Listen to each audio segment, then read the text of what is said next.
오늘 주시는 하나님의 말씀은 잠언 11장 9절부터 14절까지 말씀입니다. 할렐루야.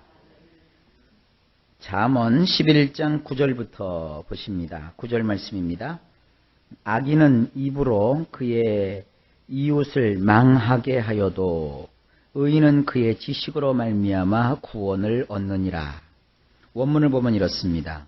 그 입을 가지고 위선자는 그의 동료를 망쳐버리지만 지식으로 말미암아 의로운 자들은 끄집어내어지느니라. 자, 입은 겉으로 이렇게 표현되는 것이죠. 이렇게 뭘 쏟아놓는 것이라고요. 근데 지식은 안에 담기는 겁니다. 위선자들은 안에 들은 것도 없어요. 그 위선자라는 말 자체가 이 가면을 썼다라는 것이거든요. 껍질만 있는 자들이에요. 우리 성경에서는 악인이라고 번역을 했는데, 이러니까 자꾸 성경을 읽으면서 이 잠언이 시시해지고, 또 어떤 분은 잠언을 쭉 이렇게 설교를 해 나가다가 같은 말이 계속 반복되니까 더 이상 설교할 게 없다 그래갖고 덮어버렸대요. 세상에 이 잠언은 어떤 현자의 글이 아닙니다. 성령께서 몇몇 사람들을 선택하셔서 그들을 통하여 하나님이 주시고자 하시는 그 지혜를 설명해 주신 것이고, 또 이 지혜는 신약에 오면은 우리 주 예수 그리스도를 보여주는 거예요. 근데 이런 그 부분에서 그냥 뭐 의인 나오고 악인 나오니까 다 같은 말인 줄 아는데, 원문을 보면 이 구절에는 악인이 아니라 위선자를 말하는 겁니다. 껍데기만 있는 사람, 속은 텅 비어 있고, 그러니까 말만 무성한 거예요. 그 입을 가지고 결국 속에 아무것도 없이 그냥 떠들어만 대는 그 말은 누가 못합니까? 말은 말이죠. 우리 집에요, 그 금송아지 5마리 있거든요. 말로는 다 할 수 있어요. 그러나 그런 위선자들의 말을 통해서 어떤 일이 벌어져요? 여기 동료라고 되어 있죠. 우리 성경에는 이웃이라고 되어 있는데, 뭐 이웃, 친구, 동료 다 이게 똑같은 얘기입니다. 잘 알고 지내는 사람, 가까이 있는 사람. 이 가까이 있는 사람을 어떻게 합니까? 다 망쳐버립니다.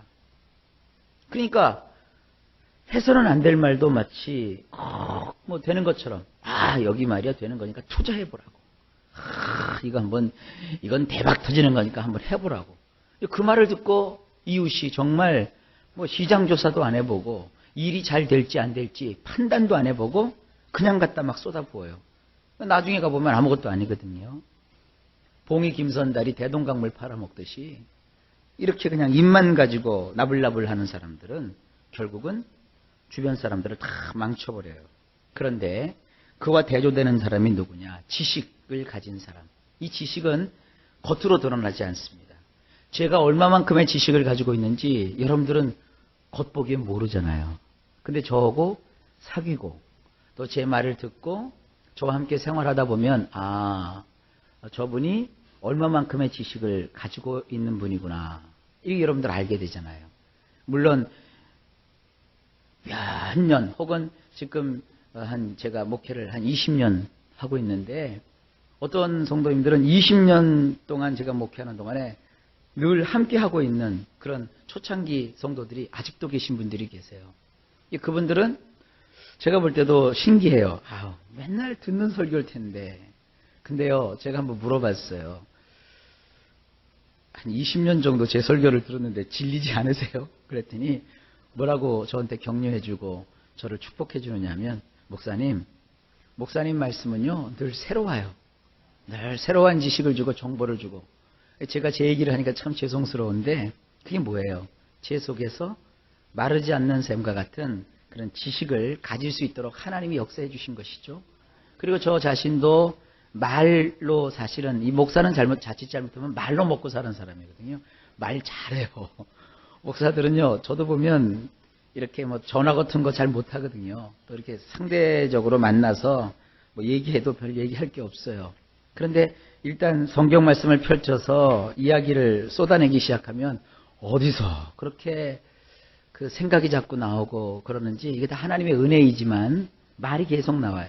그러다 보면 자칫 잘못하면 목사님은 말만 하는 자일 수 있거든요. 그래서 항상 저는 부족함을 알기 때문에 제가 하는 일이 있어요. 책을 많이 봐요.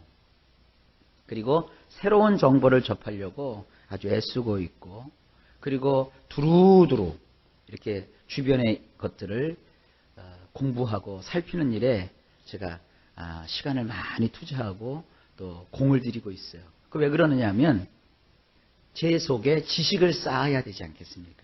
바로 이런 거예요. 그런 지식을 가지게 되면 어떤 일이 있느냐. 이 지식만 가지고 있으면 안 됩니다. 가룟 유다가 지식이 없어서 예수님을 팔아먹은 거 아니거든요.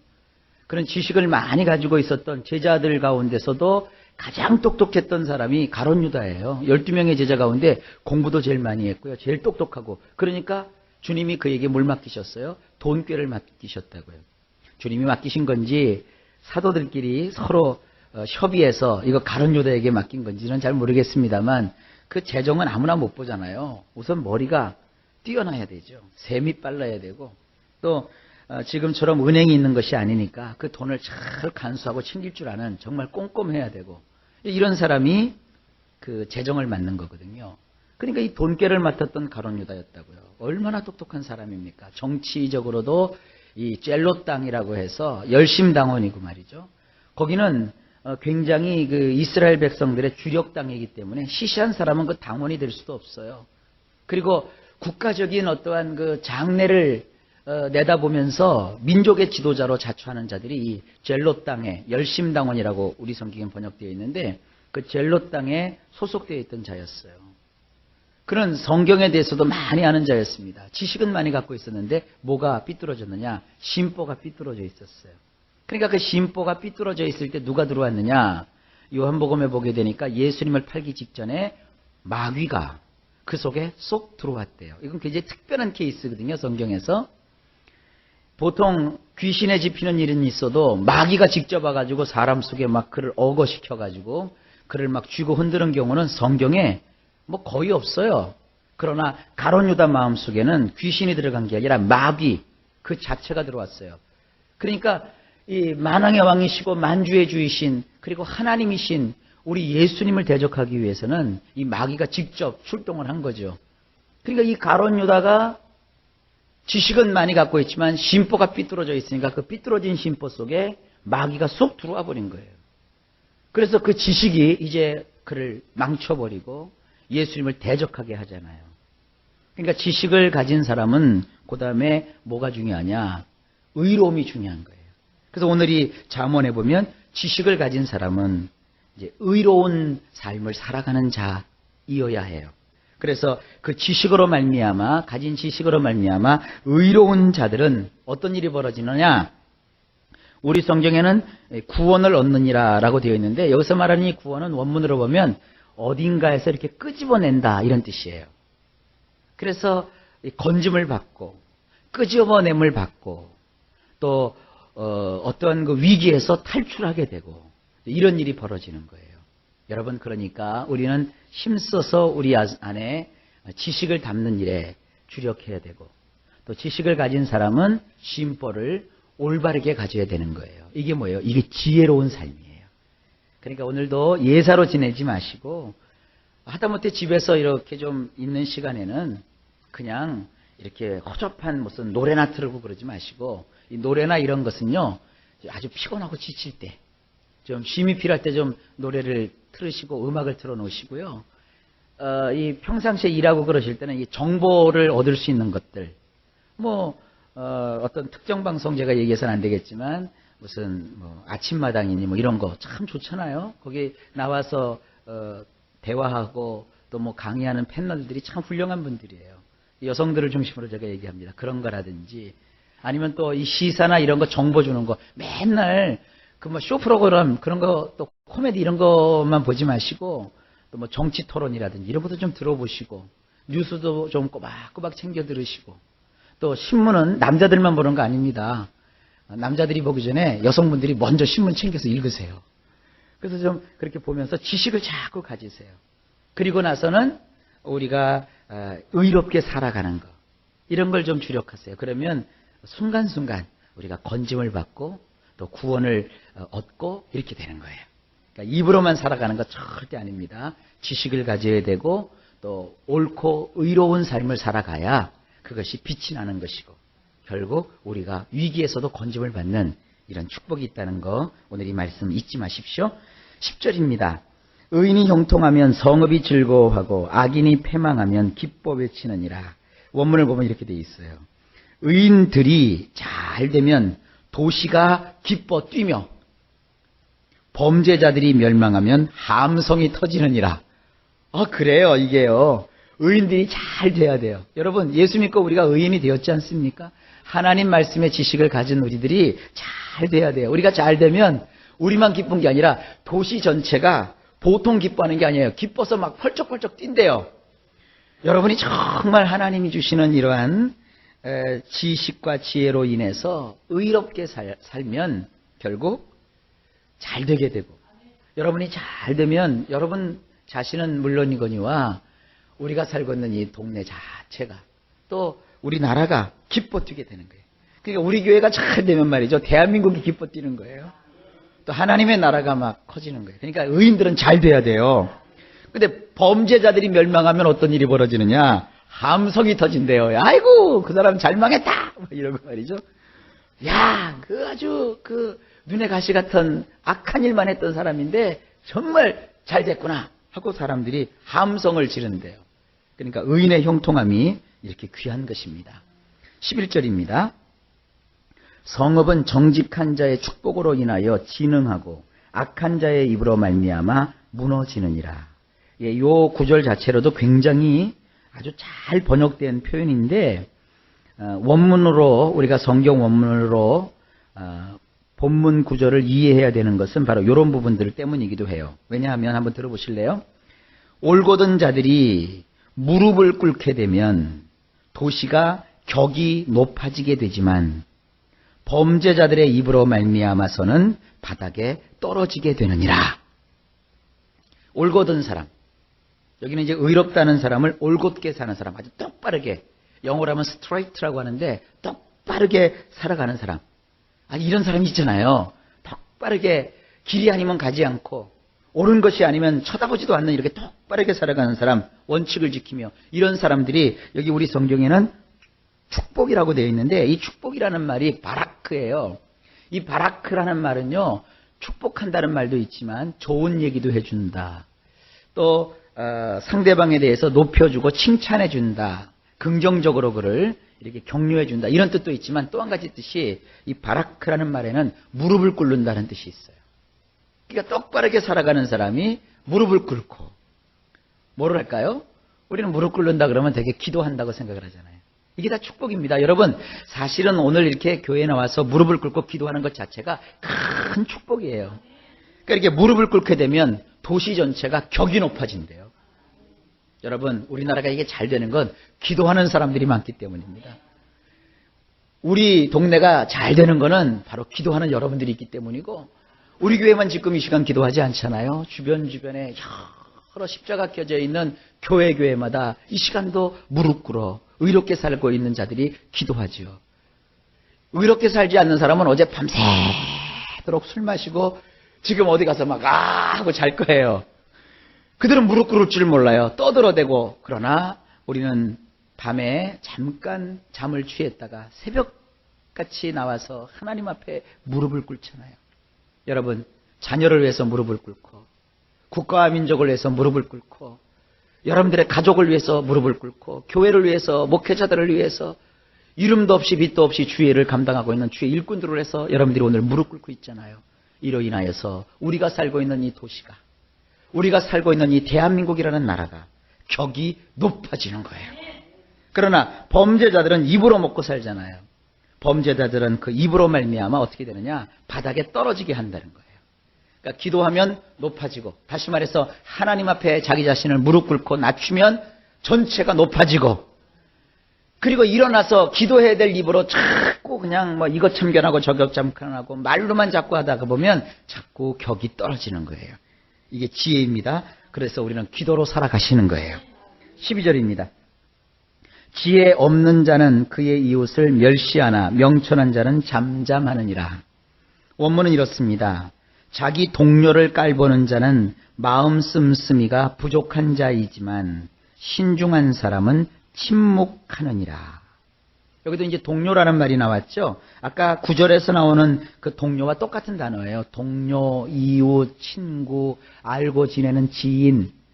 자, 이런 그 사람들을 어떻게 해요? 깔보는 자들이 있어요. 무시하고 말이죠. 아이고 별것도 아닌 게 말이야. 이러고 말이죠. 이렇게 깔보는 사람은 뭐냐 하면 마음 씀씀이가 부족한 거예요. 여러분, 남을 깔보는 거는 사람들은 그렇게 생각하죠. 아이고 나보다도 못한 사람, 나보다도 못 배웠고 나보다도 못 가진 사람, 네가 뭘 할 줄 알아. 그래서 자기 스스로가 상대방보다 자기를 높여서 자기가 뭔가 되는 것처럼 생각하지만 성경은 그렇게 말하고 있지 않아요. 남을 깔보는 사람은 마음 씀씀이가 부족하다는 거예요. 그러니까 못난 사람이 남을 깔보는 거지 잘난 사람은 절대 남을 깔보지 않습니다. 대신에 우리 성경은 뭐라고 얘기하고 있느냐? 신중한 사람이 되라는 거예요.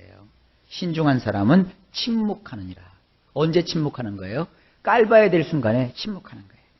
무시할 수 있고 또 그 사람을 이렇게 함부로 얘기할 수 있지만 그때 신중한 사람은 가만히 침묵하고 있는 거예요. 이게 뭐라고요? 지혜입니다. 여러분, 그러니까 우리의 입은 항상 주님이 기뻐하시는 찬양, 또 기도, 그리고 남을 높이는 말, 칭찬하고 격려하고 위로하고 사랑하는 말로 여러분들이 입을 사용하시고 이 나쁜 얘기, 좋지 않은 얘기, 남을 깔봐야 되는 거, 남을 무시하는 거, 또 남을 저주할 때 그럴 때는 어떡하라? 침묵하는 거.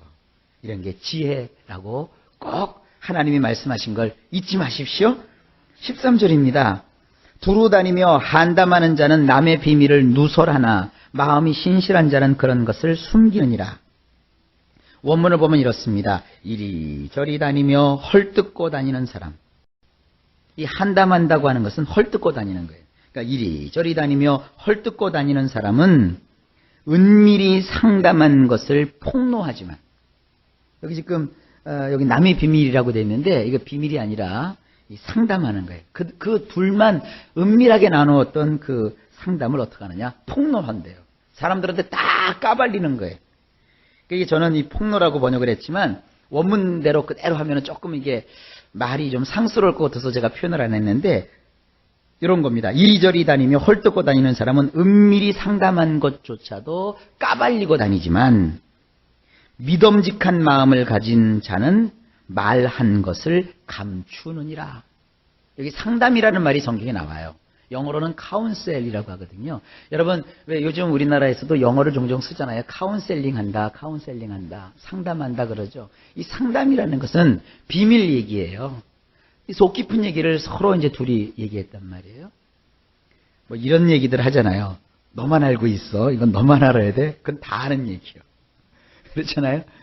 그런 얘기들. 근데 이 헐뜯고 다니는 사람은 둘만 알아야 될 이 얘기를 자기가 다니면서 다 얘기해요. 그러나 믿음을 가진 믿음직한 사람, 믿을 수 있는 사람은 그 말한 것을 감추어요. 이게 지혜입니다. 그래서 이 13절 말씀은 아마 적용하기가 많이 힘드실 거예요. 특별히 여성들은. 죄송합니다. 제가 여성들을 비하시킨 건지 모르겠지만 여성들이 그 비밀을 간직하는 시간이 누가 쟀대요. 10분이래요. 10분. 그러니까 그 여성에게 뭐 얘기할 때는 이거는 다 공개가 되는구나 이렇게 생각하고 얘기하셔야지. 너만 알고 있어 이러고 하면 그건 더해서 다 알려져요. 일단 뭐가 들어오면 얘기하지 않으면 못 견디는 게 그게 여성 심리인가 봐요. 이거 좀 누가 듣고 야 오 목사 그렇지 않은 줄 알았더니 여성 비하자구나 이래도 소용없어요. 뭐 할 수 없죠. 뭐 통계가 이렇게 돼 있으니까요. 남자들도 역시 마찬가지예요. 인간은 비밀을 감추어둘 수가 없습니다.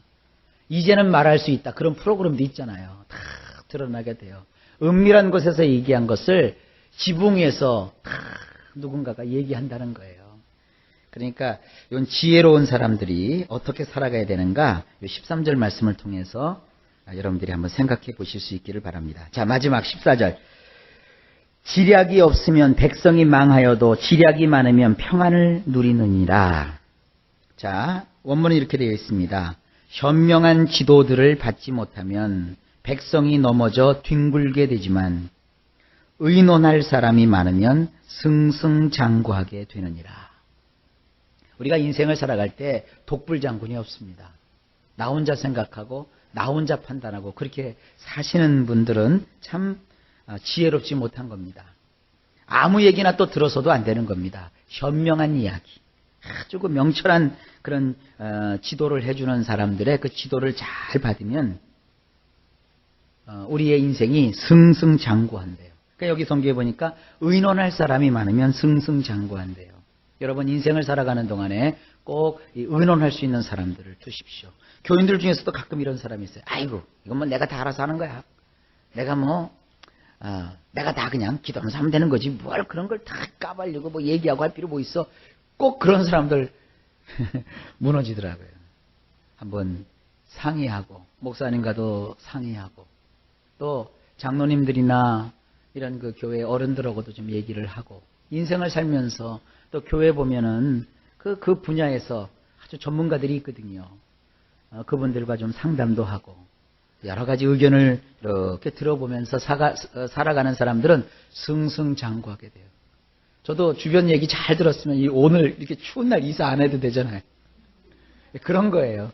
목사도요 똑똑한 거 아닙니다. 목사도 허점이 많고 허물이 많아요. 그러니까 늘 주변에서 서로 얘기해야 되는 거예요. 목사는 또 여러분과 얘기하고 또 여러분들은 또 좋은 것이 있으면 목사님에게 얘기하고 태도가 문제죠. 서로가 이게 존경하고 사랑하면서 의논하는 거예요. 만약에 이 현명한 지도를 받지 못하면 백성은 넘어져서 뒹굴게 된대요. 그러니까 여러분들 이 지혜를 잘 깨달으셔서 하나님이 알려주신 이 지혜대로 인생을 승리하고 또 저나 여러분들이나 승승장구하는 인생이 되시기를 예수님의 이름으로 간절히 축복합니다.